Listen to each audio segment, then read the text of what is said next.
Imaginez un instant, pouvoir regarder un film de son propre cœur en train de battre. C'est exactement ce que permet une procédure médicale assez fascinante, l'angiocardiographie. Mais alors, comment les médecins s'y prennent-ils pour filmer à l'intérieur d'un organe aussi vital et complexe?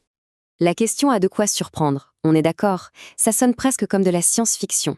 Filmer un organe qui bat plus de 100 000 fois par jour, bien caché derrière notre cage thoracique, comment est-ce seulement possible?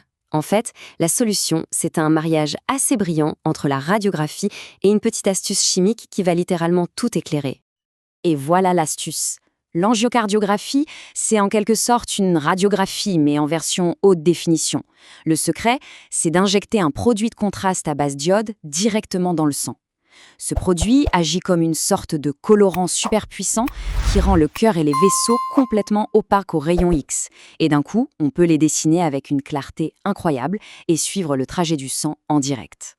Alors, on va suivre tout le parcours ensemble, étape par étape. On commence par la question de la nécessité, puis la préparation, le déroulement de l'examen et bien sûr la récupération. C'est parti. Et tout commence bien avant d'entrer dans la salle d'examen avec une question absolument fondamentale. Au fond, pourquoi faire cet examen? C'est vraiment un moment clé, parce que l'angiocardiographie, c'est un outil formidable, mais ce n'est pas anodin. C'est un véritable exercice d'équilibriste pour les médecins qui doivent peser le pour et le contre avec une extrême précaution pour chaque personne. D'un côté, les bénéfices sont évidents. On peut repérer des anomalies de structure, voir si des valves fonctionnent mal, ou examiner les plus grosses artères comme l'aorte. Mais, de l'autre côté, le risque devient tout simplement trop grand si la personne a déjà de gros soucis cardiaques, rénaux, des troubles de coagulation, ou bien sûr si elle est allergique à l'iode. Une fois que le feu vert est donné, on passe à la préparation.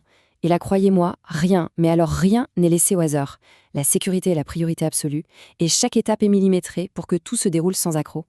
Ça commence tranquillement, la veille au soir. Souvent, on donne un léger somnifère pour garantir une bonne nuit de sommeil et arriver détendu. Le matin de l'examen, c'est jeûne strict, obligatoire. Et puis, 1 heure avant le grand moment, une petite prémédication est administrée pour être parfaitement relaxé et anticiper d'éventuelles réactions. Et puis, c'est l'heure du grand bilan de santé. Une sorte de checklist de sécurité ultime. On prend la tension, on fait un électrocardiogramme pour voir si le cœur est prêt, on vérifie que les reins fonctionnent bien, car c'est eux qui vont devoir éliminer le produit. On contrôle la coagulation, on reconfirme le groupe sanguin au cas où, et surtout, le point crucial, on s'assure qu'il n'y a aucune allergie à l'iode. Ah, et un point absolument capital, si la personne prend un traitement anticoagulant, il faut l'arrêter impérativement 48 heures avant. C'est la règle d'or, non négociable pour écarter tout risque d'hémorragie. Bon, nous y voilà. On entre dans le cœur du sujet, si j'ose dire, dans la salle d'examen. C'est ici que tout se passe, là où la technologie va nous offrir ce fameux voyage à l'intérieur du cœur. La toute première chose que fait l'équipe, c'est de prévenir la personne de ce qu'elle va ressentir. Et c'est important. Il faut s'attendre à une grosse bouffée de chaleur qui envahit tout le corps et à une rougeur au niveau du visage. Ça peut surprendre, mais il est essentiel de comprendre que ce n'est pas une complication, c'est la réaction normale, attendue, du corps au produit. En plus de cette vague de chaleur, il est possible de sentir une petite gêne pour respirer, parfois des maux de tête, une petite toux ou des nausées. Le plus important, c'est de savoir que tout ça est prévu et que ça ne dure que quelques instants. Le fait de le savoir à l'avance, ça change tout. Ça évite de s'inquiéter pour rien. Et là, regardez bien la vitesse à laquelle tout se passe. Une fois le produit injecté, c'est quasi instantané. En seulement 2 secondes, paf, l'oreillette droite, la première cavité du cœur, apparaît. 1 seconde de plus et c'est au tour du ventricule droit. Et au bout de 5 petites secondes, le produit a déjà fait tout le tour, artère pulmonaire, poumon et tout le côté gauche du cœur. C'est une visualisation juste spectaculaire. Et pour ne rien rater de ce spectacle ultra rapide, on ne se contente pas de simples photos. Non, on mitraille. C'est une rafale de 6 à 12 images par seconde, un peu comme une caméra de cinéma. On peut même assembler tous ces clichés pour créer un véritable petit film du cœur en action. C'est ce qu'on appelle la ciné-angiocardiographie. Voilà, les images sont dans la boîte, le film est tourné. Mais attention, la mission est loin d'être terminée. C'est maintenant que commence une phase tout aussi importante, la surveillance. Pendant toute la durée de l'examen, l'équipe médicale a les yeux rivés sur le patient. Le visage, le pouls, la respiration, tout est scruté à la loupe. L'électrocardiogramme tourne en continu pour capter la moindre anomalie du rythme cardiaque.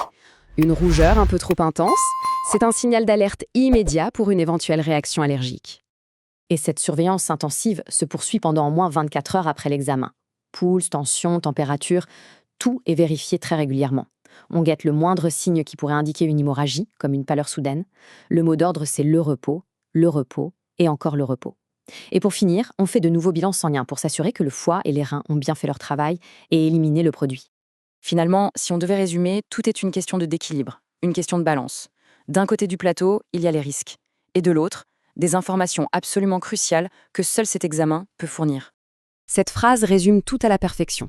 Une angiocardiographie, ce n'est jamais un acte anodin. Elle comporte un risque qui est minime, mais certain.